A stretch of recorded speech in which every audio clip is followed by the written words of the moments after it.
Hello বন্ধুরা, চলে এলাম আরেকটা ভিডিওতে। আমাদের কাছে চলে এসেছে একটা ইন্ডাকশনটা হলো দেখো জয়পানের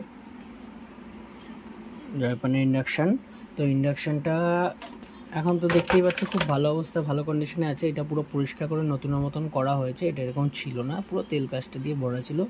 বেশিরভাগ ইন্ডাকশনেরই ওই অবস্থাই হয়, তেল কাস্টে হয়ে যায়, একদম নোংরা।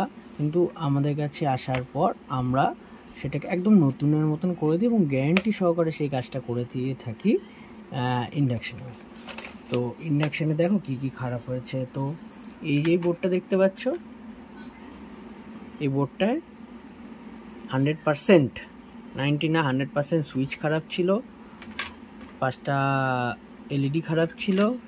দেখো চুনগুলো চেঞ্জ করেছে এবং আমরা সব এই যে ব্লু ভালো কোয়ালিটির সুইচ লাগিয়ে থাকি, যেগুলো কম করে বছরখানিক চলে যাবেই, ঠিক আছে। সাথে দেখো ভাইপার বাইস এই আইসিটা, যেটা 18 ভোল্ট এবং 5 ভোল্ট এর জন্য দেওয়া হয়ে থাকে, সেটা খারাপ হয়ে গেছিলো, শর্ট হয়ে গেছে, সেটা চেঞ্জ হয়েছে। মসফেট চেঞ্জ হয়েছে, ঠিক আছে। তো এবং পাখাটাও খারাপ হয়ে গেছিলো, দেখো পাখাটাও ঠিক করা হয়েছে। এখন পাখাটা স্পিড দেখলে বুঝবে কতটা ভালো হয়েছে। দেখো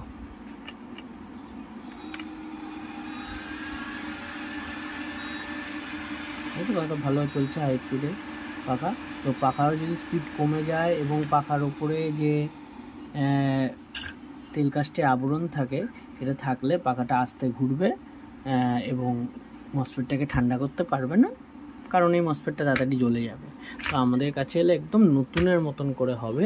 তো তোমরা যদি কেউ করাতে চাও, তাড়াতাড়ি স্ক্রিনে দেওয়া নম্বরে যোগাযোগ করে ফেলো। এটা আমাদের ব্যারাকপুর অবস্থিত, ঠিক আছে। দেখা হবে পরের ভিডিওতে। অবশ্যই লাইক সাবস্ক্রাইব করতে কিন্তু ভুলো না।